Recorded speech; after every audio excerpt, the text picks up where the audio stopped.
ꯌꯦꯡꯉꯣ ꯁꯤꯗꯒꯤ ꯂꯩ ꯃꯌꯥꯝ ꯍꯦꯛꯑꯦ ꯑꯩꯅ ꯌꯨꯝꯗ ꯄꯨꯔꯁꯦ. ꯐꯖꯗ꯭ꯔꯥ?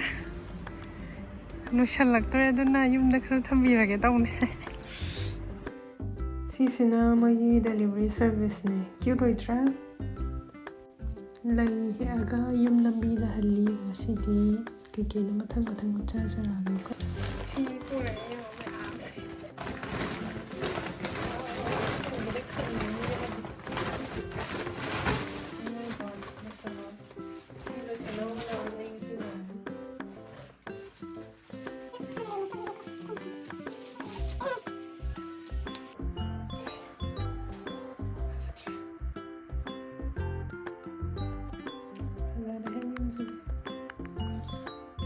lei ngata nga teisu lakto wali akhoi yumda Diwali macha ama lei aduna decoration mayam tap na hobani ko sidi pasta market ki potkhane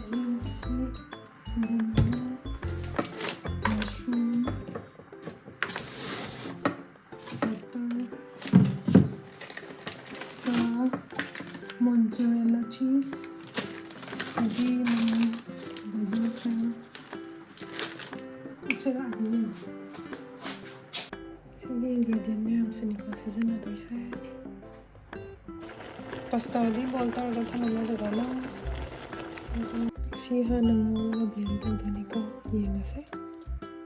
Thadarani hana go chanam hana hobeni ko.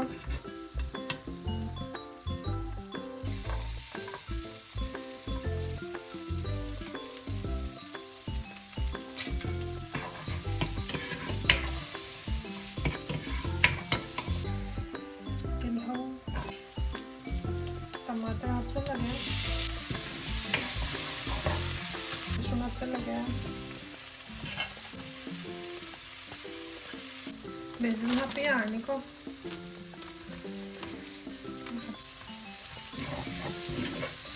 Gomo आप देखो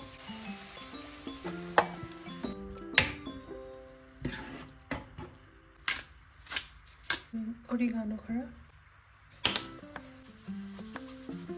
सोहल्लागा blend तौरदमनिको दुदुना creamy texture सेमदोइने हाक सोहल्लागेको अदो तोइना ओत्तदि यारना प्रजे नक्सनागुदे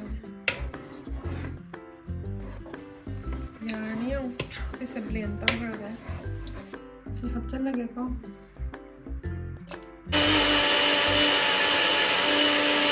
सी gravy लेरे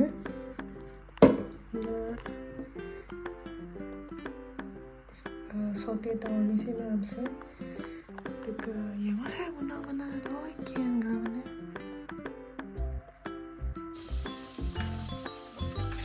same process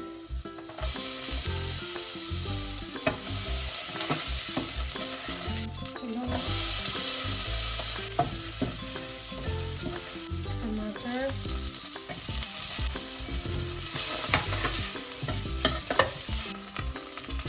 좀 먹어보자 먹는 거.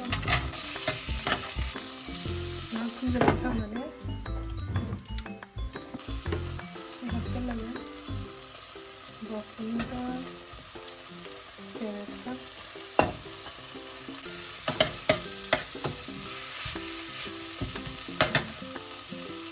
일단 간사하는 거. 먹자 되는. 시크를 하면. Gravy हपसे लगेगा खाऊंगा से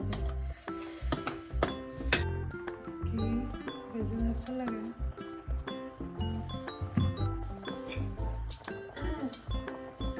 ये main ingredient pasta हपसे लगेगा ओके सब लगेगा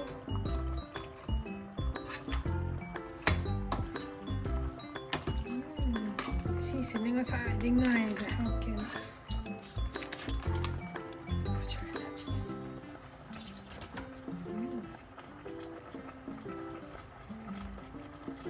ये कैसे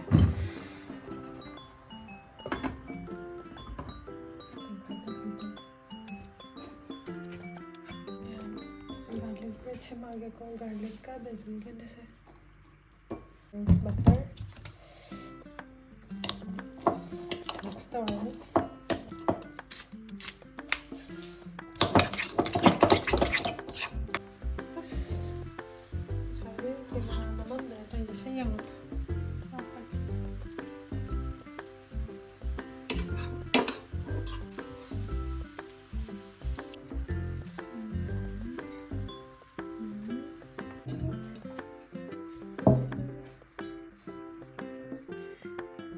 sida leireko pasta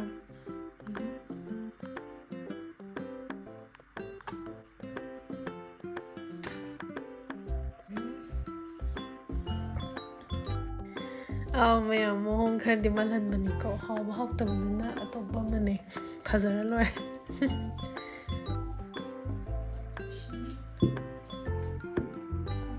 ꯄꯨꯔꯛꯇ꯭ꯔꯤ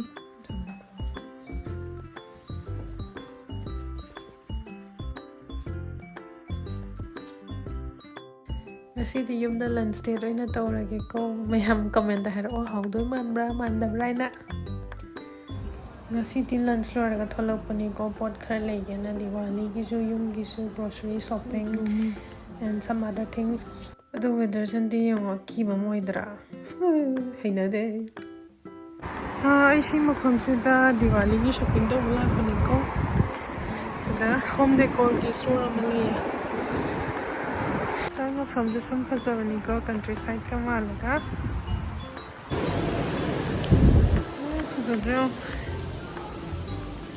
ꯃꯁꯀꯤ ꯗꯦꯀꯣꯔ ꯂꯩꯔꯦ ꯁꯤꯗ ꯃꯣꯏꯒꯤꯁꯦ ꯐꯦꯁꯇꯤꯚ ꯁꯤꯖꯟ ꯌꯧꯔꯕꯅꯤꯅ ꯐꯔꯅꯤꯆꯔꯒ ꯍꯣꯝ ꯗꯦꯀꯣꯔꯒꯅꯤꯀꯣ ꯌꯣꯜꯂꯤꯁꯦ ꯈ꯭ꯔꯤꯁꯃꯥꯁꯀꯤ ꯗꯦꯀꯣꯔ ꯂꯩꯔꯦ So cute.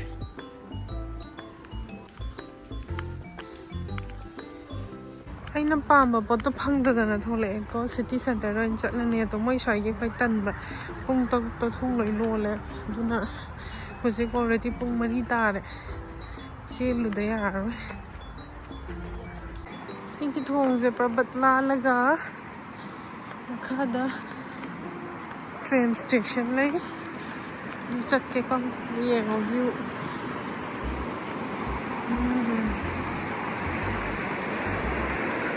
ꯅꯣꯡ ꯆꯨꯗꯣꯏꯔꯥ ꯀꯩꯅꯣꯝ ꯇꯧꯔꯤꯀꯣ ꯑꯗꯣ ꯁꯤ ꯇꯥꯅ ꯆꯠꯇꯣꯏꯅꯤ ꯁ꯭ꯇꯦꯁꯟ ꯂꯩꯔꯦ ꯌꯨꯝꯗꯅ ꯁꯣꯝꯗꯅꯦ ꯑꯩꯈꯣꯏ ꯌꯨꯝꯗꯀꯣ ꯁꯣꯝꯗꯅ ꯁꯤꯇꯤ ꯁꯦꯟꯇꯔ ꯆꯠꯈꯤꯗꯣꯏꯕ ꯑꯣꯀꯦ ꯆꯦꯜꯂꯒꯦ ꯍꯦꯛꯇ ꯅꯪꯉꯔꯣꯏ ꯅꯠꯇ꯭ꯔꯗꯤ ꯄꯣꯠ ꯂꯩꯔꯒ ꯊꯣꯛꯂꯛꯑꯦ ꯑꯩ ꯍꯣꯏ ꯃꯣꯜ ꯃꯅꯨꯡꯒꯤꯗꯤ ꯎꯠꯇ꯭ꯔꯦꯀꯣ ꯌꯦꯡꯉꯣ ꯋꯦꯗꯔꯁꯦ ꯑꯃꯨꯛ ꯀꯤꯗ꯭ꯔꯥ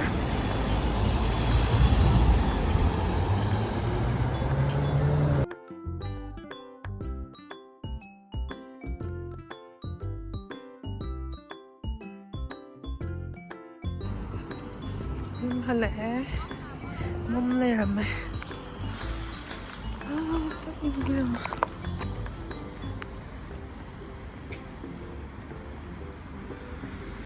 ꯁꯤꯁꯤꯅ ꯑꯩꯅ ꯉꯁꯥꯏ ꯁꯦꯝꯕ ꯂꯥꯏꯠꯇꯨꯅꯤꯀꯣ ꯅꯨꯡꯗꯥꯡꯗꯤ ꯀꯥꯡꯁꯣꯏ ꯑꯣꯏꯅ ꯊꯣꯡꯉꯦ ꯁꯤꯗ ꯁꯦꯝꯖꯤꯜꯂꯒꯦ ꯑꯩꯈꯣꯏꯗ ꯍꯧꯕ ꯐꯗꯤꯒꯣꯝꯅꯤꯀꯣ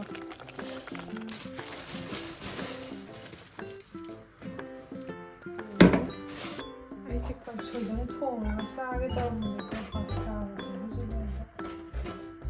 ꯁꯦꯝꯖꯤꯜꯂꯒ ꯁꯤ ꯂꯩꯔꯦꯀꯣ ꯁꯤꯁꯤꯒ ꯉꯥꯛꯇꯤꯡꯒꯤꯒꯦ ꯉꯧꯔꯒ ꯑꯗꯨꯒ ꯍꯤꯟꯖꯥꯡ ꯑꯃꯒ ꯊꯣꯡꯕꯅ ꯀꯟꯇꯦꯟ ꯊꯣꯛꯂꯛꯄ ꯅꯠꯇꯦꯀꯣ ꯁꯨꯝ ꯏꯁꯇꯦꯠꯇꯅꯦ ꯑꯗꯨ ꯍꯥꯞꯆꯤꯜꯂꯒꯦ ꯌꯥꯝ ꯑꯍꯥꯎꯕ ꯅꯠꯇꯦ ꯍꯥꯏꯕ ꯅꯨꯡꯇꯤꯒꯤ ꯑꯍꯥꯎꯕ ꯀꯅꯥꯅ ꯊꯣꯡ ꯉꯝꯗꯣꯏꯅꯣ ꯑꯗꯣ